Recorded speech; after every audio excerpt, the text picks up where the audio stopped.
ನಮಸ್ಕಾರ ಸ್ನೇಹಿತರೆ, ಇದೀಗ ತಾನೇ ಬಂದ ಮುಖ್ಯವಾದ ಮಾಹಿತಿಗಳು. ರಾಜ್ಯದಲ್ಲಿ ಗೃಹಲಕ್ಷ್ಮಿಯರಿಗೆ ಮತ್ತೊಂದು ಕಂತು ಬಿಡುಗಡೆ. ಮಾಧ್ಯಮಗಳ ಮುಂದೆ ಸಚಿವೆ ಲಕ್ಷ್ಮೀ ಹೆಬ್ಬಾಳ್ಕರ್ ಅವರ ಹೇಳಿಕೆ. ಈ ಜಿಲ್ಲೆಗಳಲ್ಲಿ 98% ಗೃಹಲಕ್ಷ್ಮಿ ಯೋಜನೆ ಯಶಸ್ಸು ಕಂಡಿದೆ. ಎಲ್ಲ ಮಾಹಿತಿಗಳನ್ನು ನೋಡೋಣ. ಮತ್ತೊಂದೆಡೆಯಲ್ಲಿ ಗ್ಯಾಸ್ ಇಲ್ಲದಿದ್ದರೆ ಪೆಟ್ರೋಲ್ ಹಾಕಿ ಆಟೋ ಓಡಿಸಿ ಎಂದು ಪ್ರಹ್ಲಾದ್ ಜೋಶಿ ಅವರು ಹೇಳಿಕೆ ಕೊಟ್ಟಿದ್ದು, ಇದೇ ಹೇಳಿಕೆಗೆ ಕಾಂಗ್ರೆಸ್ ಕಿಡಿಕಾರಿ 3 ಪ್ರಶ್ನೆಗಳನ್ನು ಮಾಡಿದೆ. ಏನದು ಪ್ರಶ್ನೆ ನೋಡೋಣ. ಮತ್ತೊಂದೆಡೆಯಲ್ಲಿ ನಂಬಿಕೆ ದ್ರೋಹ ಮತ್ತು ವಿಶ್ವಾಸ ದ್ರೋಹಕ್ಕೆ ಮತ್ತೊಂದು ಹೆಸರು ಸಿದ್ದರಾಮಯ್ಯ ಎಂದಿರುವ ಯಡಿಯೂರಪ್ಪನವರ ಹೇಳಿಕೆಗೆ ಸಿದ್ದರಾಮಯ್ಯನವರು ಗರಂ ಆಗಿದ್ದು, ನಾನು ಯಾರಿಗಾದರೂ ದ್ರೋಹ ಮಾಡಿದರೆ ಹೇಳಲಿ ಎಂದು ಸವಾಲು ಹಾಕಿದ್ದಾರೆ. ಮತ್ತೊಂದೆಡೆಯಲ್ಲಿ ಗ್ಯಾರಂಟಿ ಯೋಜನೆ ಬಗ್ಗೆ ಪ್ರತಿದಿನ ಹೇಳೋದು ಹಾಸ್ಯಾಸ್ಪದ, ರೈತರನ್ನೇ ಕಾಂಗ್ರೆಸ್ ಮರೆತು ಹೋಗಿದೆ ಎಂದು ಕುಮಾರಸ್ವಾಮಿ ಅವರು ಕಿಡಿಕಾರಿದ್ದಾರೆ. ಇದೇ ಮಧ್ಯೆ ರಾಜ್ಯಾದ್ಯಂತ ಮತ್ತೊಮ್ಮೆ ಸರ್ಕಾರಕ್ಕೆ ಬಿಸಿ ಮುಟ್ಟಿಸಲು ಬೃಹತ್ ಪಾದಯಾತ್ರೆಗೆ ಸಾರಿಗೆ ನೌಕರರ ನಿರ್ಧಾರ. ಮತ್ತೊಮ್ಮೆ ಹೋರಾಟದ ಹಾದಿ ಹಿಡಿದಿದ್ದಾರೆ. ರಾಜ್ಯದಲ್ಲಿ ಬಸ್ ಸಂಚಾರ ಬಂದ್ ಆಗುತ್ತೆ ಎಂಬ ಕುರಿತಂತೆ ಶಾಕಿಂಗ್ ಮಾಹಿತಿ ಬಂದಿದೆ. ಎಲ್ಲ ಸುದ್ದಿ ಡೀಟೇಲ್ ಆಗಿ ನೋಡೋಕ್ಕಿಂತ ಮೊದಲು ನೀವು ನಮ್ಮ ಚಾನಲ್ಗೆ ಮೊದಲು ಬಾರಿ ಭೇಟಿ ನೀಡುತ್ತಿದ್ರೆ ದಯವಿಟ್ಟು ಸಬ್ಸ್ಕ್ರೈಬ್ ಬಟನ್ ಕ್ಲಿಕ್ ಮಾಡ್ತಾ ಪಕ್ಕದಲ್ಲಿ ಕಾಣಿಸೋ ಗಂಟೆ ಒತ್ತಿ. ಇದರಿಂದ ರಾಜ್ಯದ ಮಾಹಿತಿಗಳು ನಿಮಗೆ ಸಿಗುತ್ತವೆ. ವಿಡಿಯೋಗೆ ಲೈಕ್ ಮಾಡಿ ಮತ್ತು ವಿಡಿಯೋ ಪೂರ್ತಿಯಾಗಿ ನೋಡಿ. ಬನ್ನಿ ಸ್ನೇಹಿತರೆ, ಎಲ್ಲ ಸುದ್ದಿಗಳನ್ನ ಡೀಟೇಲ್ ಆಗಿ ನೋಡೋಣ.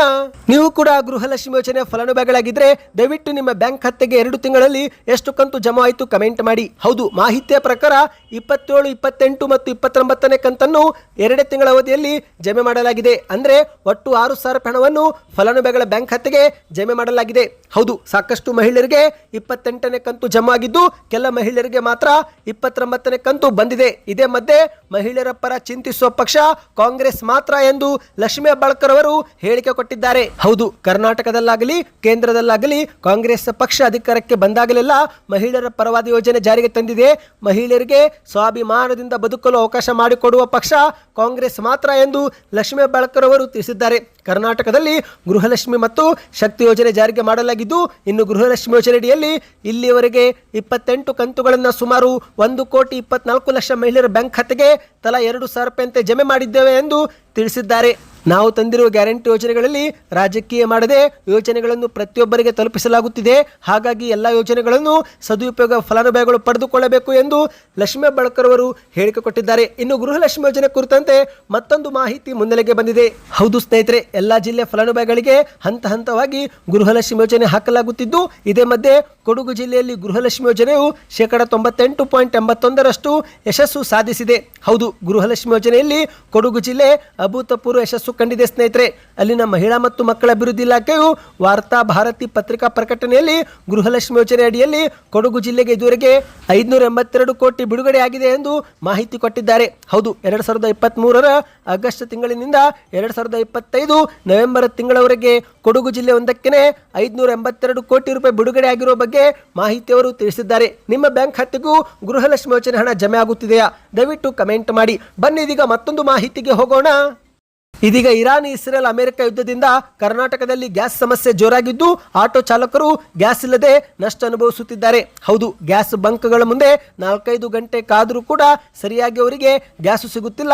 ಇದರಿಂದ ದೊಡ್ಡ ಸಮಸ್ಯೆ ಎದುರಿಸುತ್ತಿದ್ದು, ಆದರೆ ಕೇಂದ್ರದ ಸಚಿವ ಪ್ರಹ್ಲಾದ್ ಜೋಶಿ ಅವರು ಇತ್ತೀಚೆಗೆ ಬಾಗಲಕೋಟೆಯಲ್ಲಿ ಗ್ಯಾಸ್ ಇಲ್ಲದಿದ್ದರೆ ಪೆಟ್ರೋಲ್ ಹಾಕಿ ಆಟೋ ಓಡಿಸಿ ಎಂಬ ಹೇಳಿಕೆ ಕೊಟ್ಟಿದ್ದು, ಇದೇ ಒಂದು ಹೇಳಿಕೆಗೆ ಕಾಂಗ್ರೆಸ್ ಮತ್ತು ಕೆಪಿಸಿಸಿ ವಕ್ತಾರರು ಆಕ್ರೋಶ ವ್ಯಕ್ತಪಡಿಸಿದ್ದಾರೆ. ಹೌದು, ಆಟೋ ಗ್ಯಾಸ್ ಅಭಾವದಿಂದಾಗಿ ದಿನಗೂಲಿ ನಂಬಿ ಬದುಕುವ ಲಕ್ಷಾಂತರ ಆಟೋ ಚಾಲಕರು ಬೀದಿ ಪಾಲಾಗಿರುವಾಗಲೇ ಕೇಂದ್ರದ ಸಚಿವ ಪ್ರಹ್ಲಾದ್ ಜೋಶಿ ಅವರು ಮಾಧ್ಯಮಗಳ ಮುಂದೆ ಗ್ಯಾಸ್ ಇಲ್ಲದಿದ್ದರೆ ಪೆಟ್ರೋಲ್ ಬಳಸಿ ಎಂಬ ಒಂದು ಸಲಹೆ ಕೊಟ್ಟಿದ್ದು, ಇದೇ ಸಲಹೆಗೆ ಕೆಪಿಸಿಸಿ ವಕ್ತಾರರಾದ AN ನಟರಾಜಗೌಡ ಅವರು ಕಿಡಿಕಾರಿದ್ದಾರೆ.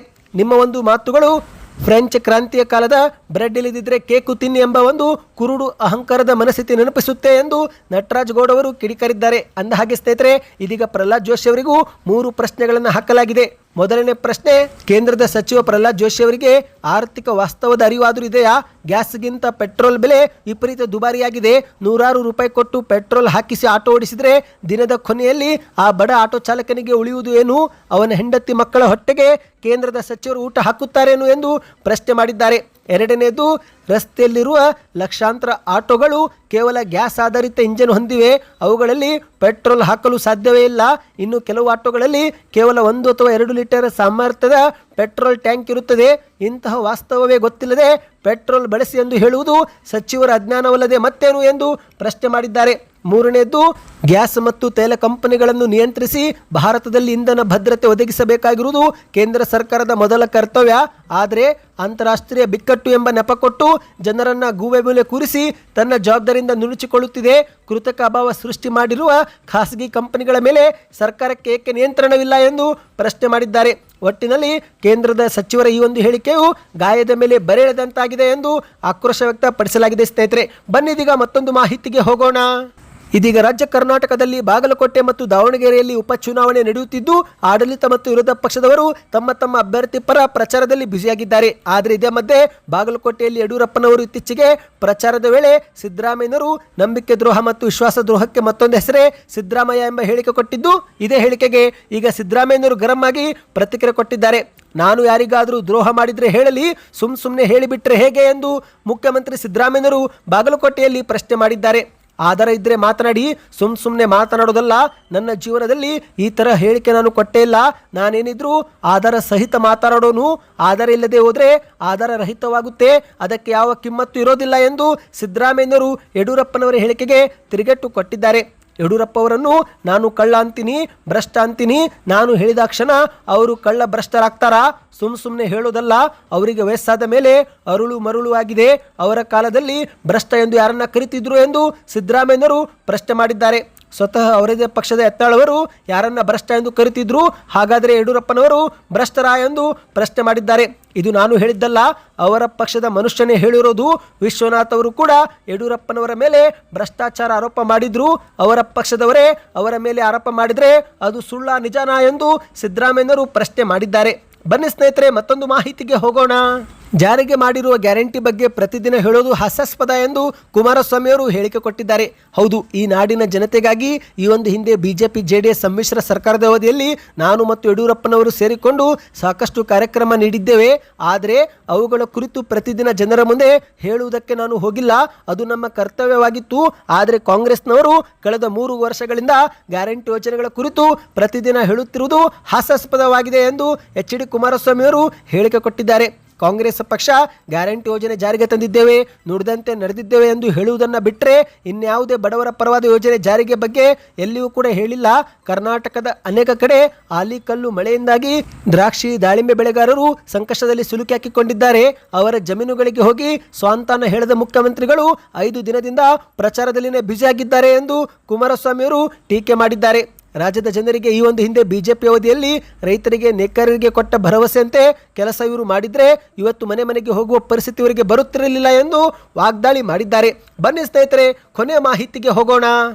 ಇದೀಗ ರಾಜ್ಯ ಸರ್ಕಾರಕ್ಕೆ ಬಿಸಿ ಮುಟ್ಟಿಸಲು ಬೃಹತ್ ಪಾದಯಾತ್ರೆಗೆ ಸಾರಿಗೆ ನೌಕರರು ನಿರ್ಧಾರ ಮಾಡಿದ್ದಾರೆ. ಹೌದು ಸ್ನೇಹಿತರೆ, ತಮ್ಮ ನ್ಯಾಯಯುತ ಬೇಡಿಕೆ ಈಡೇರಿಸುವಲ್ಲಿ ಸರ್ಕಾರ ವಿಫಲವಾಗಿದೆ ಎಂದು ಆರೋಪಿಸಿದಂಥ ನೌಕರರು ಏಪ್ರಿಲ್ ತಿಂಗಳಲ್ಲಿ ಬೃಹತ್ ಪಾದಯಾತ್ರೆಗೆ ಸಜ್ಜಾಗುತ್ತಿದ್ದಾರೆ. ಹೌದು, ನಾಳೆ ಏಪ್ರಿಲ್ 8ರಂದು ಚಿತ್ರದುರ್ಗ ಜಿಲ್ಲೆಯಿಂದ ಬೆಂಗಳೂರಿನವರೆಗೆ ಪಾದಯಾತ್ರೆ ಮಾಡಲು ಸಾರಿಗೆ ನೌಕರರು ಮುಂದಾಗಿದ್ದಾರೆ. ಈ ಪಾದಯಾತ್ರೆಯು ಏಪ್ರಿಲ್ 21ಕ್ಕೆ ಬೆಂಗಳೂರು ತಲುಪಲಿದ್ದು, ಅದೇ ದಿನ ಬೆಂಗಳೂರಲ್ಲಿ ಫ್ರೀಡಂ ಪಾರ್ಕ್ನಲ್ಲಿ ಅನಿರ್ದಿಷ್ಟಾವಧಿ ಉಪವಾಸ ಸತ್ಯಾಗ್ರಹ ಮಾಡಲು ಸಾರಿಗೆ ನೌಕರರು ತೀರ್ಮಾನಿಸಿದ್ದಾರೆ. ಹೌದು ಸ್ನೇಹಿತರೆ, ಸಾರಿಗೆ ನೌಕರರನ್ನು ಸರ್ಕಾರಿ ನೌಕರರೆಂದು ಪರಿಗಣಿಸಿ ಸಮಾನ ವೇತನ ನೀಡಬೇಕು. 2024 ಜನವರಿ 1ರಿಂದಲೇ ಅನ್ವಯವಾಗುವಂತೆ ವೇತನ ಪರಿಷ್ಕರಣೆ ಜಾರಿಗೆ ಆಗಬೇಕು ಸೇರಿದಂತೆ ಹಲವು ಬೇಡಿಕೆ ಮುಂದಿಟ್ಟುಕೊಂಡು ನಾಳೆ ಪಾದಯಾತ್ರೆ ಮಾಡಲಿದ್ದಾರೆ. ಇನ್ನು ಪ್ರಸ್ತುತ ಸ್ನೇಹಿತರೆ, ಪ್ರತಿಭಟನೆ ಮತ್ತು ಪಾದಯಾತ್ರೆಗೆ ಮಾತ್ರ ಕರೆ ಕೊಡಲಾಗಿದ್ದು, ಸಾರಿಗೆ ಸಂಚಾರ ಬಸ್ ಬಂದಿರುತ್ತೆ ಎಂಬ ಯಾವುದೇ ಒಂದು ಘೋಷಣೆ ಅವರು ಮಾಡಿಲ್ಲ. ಹಾಗಾಗಿ ಸದ್ಯಕ್ಕೆ ಎಂದಿನಂತೆ ಬಸ್ ಸಂಚಾರ ಇರಲಿದೆ. ಆದರೆ ಪಾದಯಾತ್ರೆ ಬೆಂಗಳೂರು ಮುಟ್ಟಿದ ಬಳಿಕವೂ ಕೂಡ ಸರ್ಕಾರ ಬೇಡಿಕೆಗೆ ಈಡೇರಿಸಲಿಲ್ಲವೆಂದರೆ, ಬೇಡಿಕೆಗೆ ಸ್ಪಂದಿಸದಿದ್ದರೆ ಆಗ ಬಸ್ ಸಂಚಾರ ಬಂದ್ ಆಗುವ ಸಾಧ್ಯತೆ ಹೆಚ್ಚಿದೆ. ಸ್ನೇಹಿತರೆ, ಸದ್ಯಕ್ಕೆಷ್ಟೇ ಇತ್ತು. ಈ ಎಲ್ಲ ಮಾಹಿತಿಗಳು ಇಷ್ಟವಾಗಿದ್ದರೆ ಚಾನಲ್ಗೆ ಸಬ್ಸ್ಕ್ರೈಬ್ ಮಾಡಿಕೊಳ್ಳಿ, ವಿಡಿಯೋನ ಲೈಕ್ ಮತ್ತು ಶೇರ್ ಮಾಡಿ.